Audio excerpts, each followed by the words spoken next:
There is a figure that crosses cultures, centuries, and symbolism, the being that inhabits the border between what is known and what has no name yet. In Eastern tradition, the fox is that being. Not an ordinary animal, but a creature that has learned to exist on both sides at once. In Chinese and Japanese folklore, she accumulates wisdom over time, crossing the veil between the visible and the invisible. She is ancient, and antiquity, for those who know how to read it, is synonymous with depth. She is not lost. She just hasn't chosen a direction yet. And there is an enormous difference between those two things, even if on the inside they feel identical. Today the compass is in hand. The needle oscillates. And the question we've brought to walk alongside you is this: what if you're not lost? What if you're just young? Let's walk with that question for a while.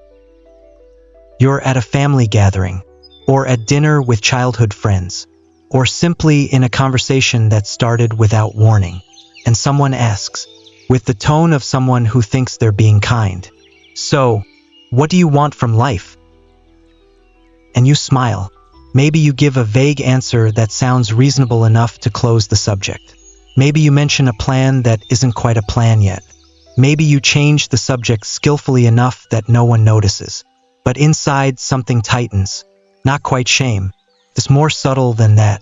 It's that feeling of being in a long hallway where all the doors are still closed, and you don't know if you should have already chosen one, or if it's still early, or if the time has already passed. It's the feeling that everyone around you seems to know something you haven't discovered yet. That feeling, you know it, and it shows up at the most unexpected hours, at 3 in the morning, in the middle of a Sunday that was supposed to be peaceful, in the instant between waking up and remembering who you are. There is something very curious about this specific kind of anxiety. It is not about what is missing. It is about what hasn't arrived yet. And there is an enormous difference between those two things, even when, on the inside, they feel identical. Our era has a very particular relationship with the time it takes for a human being to form. There is an invisible pressure that no one exactly decreed, but that everyone feels, that by your mid-20s you should already have a clear direction, a consolidated identity, a satisfying answer to the question at the dinner table. And this pressure doesn't only come from outside. It has been internalized so deeply that it starts to sound like your own voice. A voice that compares, that keeps time, that looks at what others seem to have built and turns it into a mirror where you always appear slightly behind. As if the human being were the only living creature expected to know where it's going before it has ever walked. The Danish philosopher Søren Kierkegaard wrote about the stages of human existence, not as steps climbed in orderly sequence, but as territories inhabited, abandoned, and sometimes revisited at completely unexpected moments. He saw young life not as an incomplete phase waiting to be resolved, but as the moment in which the individual has not yet contracted with any definitive truth, has not yet signed any agreement with a fixed identity. And that, for him, was not poverty. It was openness. It was the necessary condition for any true choice to even be possible. Because a choice made before knowing oneself well enough is not a choice. It is a flight from uncertainty disguised as direction. In Taoism, there is a concept that resonates with this in a way Western philosophy rarely manages to capture: Wu Wei, which translates poorly as non-action, but means something closer to acting in harmony with what is naturally unfolding, rather than forcing a form before it is ready to exist. Water doesn't decide to be a river before finding the valley. It descends. It meets the obstacle. It flows around it. And the path appears not as an executed plan, but as the trace left by honest movement. There is something in that image that modern anxiety finds difficult to tolerate. The idea that the path doesn't need to be seen whole before it is walked. That clarity, more often than not, does not precede movement. It emerges from it. And when you bring together Kierkegaard's openness and the Taoist flow, something begins to crack in the shell of that anxiety.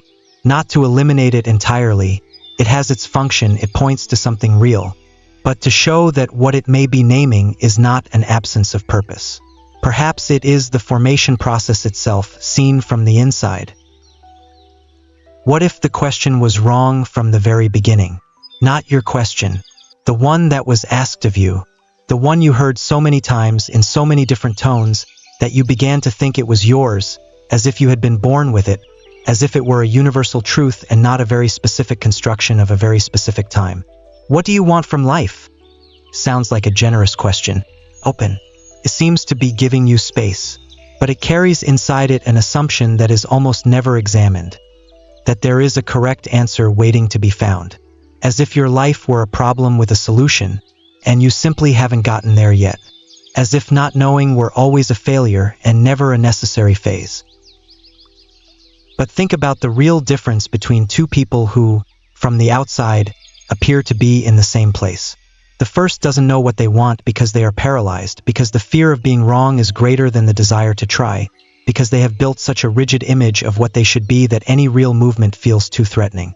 The second doesn't know what they want because they are still alive to the experience, still porous, still capable of being surprised by themselves, of discovering they love something they didn't expect, of realizing that what they thought they wanted wasn't quite that. The first is standing still. The second is in motion even when it doesn't look that way. Even when, on the inside, it feels like they are in exactly the same place as always. What our era calls not having found yourself is sometimes simply the name we give to the formation process when it hasn't finished yet. And naming that process as failure is like calling the bread faulty because it is still in the oven. Like interrupting the fermentation because it hasn't become bread yet. It isn't wrong. It's happening. And then the question changes shape entirely, not by force of will, not because someone decreed it should change, but because when you look at it honestly, it simply can no longer hold the weight it seemed to have. It is no longer, why don't I know who I am yet? It becomes, what if not knowing yet is exactly what allows me to become something true, rather than something merely rushed, merely convenient, merely socially approved? There is a strange lightness that comes with that second question. Not the relief of having solved something because nothing was solved, but the more subtle and more real relief of realizing that perhaps there was nothing broken to fix, that the problem wasn't you. It was the measuring stick you were using to measure yourself. Every tradition that survived millennia had to think about what it means to be young, about what it means to be in formation, about what to do with the restlessness that comes before clarity. And none of them, not one, described youth as a state of deficit, as a waiting room before real life begins, as a problem to be overcome as quickly as possible. What all of them described, in very different languages and on very distant continents, was something closer to this. The young person is living soil, and living soil is the only kind that can receive a seed. The hardened soil, the kind that has already decided everything, that has already closed itself around a rigid and definitive identity, that kind receives nothing more. Can sustain what has already been built, but it can no longer be surprised. And being surprised is one of the deepest ways of continuing to grow. In Christian mysticism, the great contemplatives spoke of kenosis, a Greek word meaning emptying, as a necessary condition for true fulfillment, not as punishment, not as a stage to be shortened, as preparation, as the form the vessel needs to have before it can contain something real. The feeling of not yet knowing who you are, that feeling that weighs, that unsettles, that always shows up at the wrong moment. Maybe exactly that emptying. Not absence, availability. The poet Rainer Maria Rilke wrote in a letter to a young poet, and that letter crossed more than 100 years without aging, because it touched something time cannot reach, that one must live the questions. Not resolve them in haste, not flee from them toward the comfort of any available answer, but inhabit them, as if they were foreign rooms where, over time, you begin to recognize the furniture, to know where the window is, to feel when the sun comes in. He said, perhaps you will live without noticing toward the answers, on some distant day in the future, when you least expect it. There is something in that idea that reason alone cannot quite hold, because it asks for a trust that is not naivety. It is a deeper perception of how human life actually works when it is not being forced. It is not a belief you adopt like a new piece of clothing. It is something you perceive When you stop treating your own existence as a project with a delivery deadline and begin to notice that it has an intelligence of its own, that it unfolds, that what looked like a detour was, many times, the path. Every tradition that taught something true about human existence taught this in one form or another. It is not a coincidence. It is that they were all looking at the same thing, and that same thing remained true regardless of who was looking. The next time someone asks what you want from life, or the next time you ask yourself that question at 3 in the morning, in that silence that doesn't ask permission, perhaps it is worth remembering that the compass doesn't need to have always pointed to a single north to be real, that it is in your hand, that you are already somewhere along the path, even if you can't yet name that place with precision, even if it still feels like you are in the middle of the forest with no visible trail. You are not behind. You are forming. And formation, real formation, not the rushed kind, not the kind performed to impress, not the kind chosen to silence the voice at the dinner table, takes exactly as long as it needs to take. Not the time others consider reasonable. Not the time the profiles you follow suggest it should have taken. The time that your life, with all its specific and absolutely unrepeatable complexity, is asking for. Living soil does not apologize for not being asphalt, keeps being soil, keeps receiving rain, keeps being home to something asphalt will never be. And it is precisely that capacity, the capacity to still receive, to still be crossed, to still be surprised, that makes you something far more valuable than any rushed version of yourself could ever have been.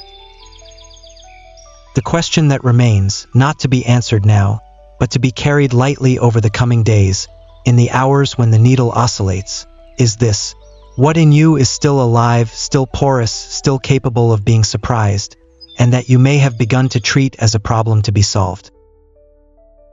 If something here is still moving inside you, perhaps it is worth continuing to walk this path. There are still many thoughts and videos ahead.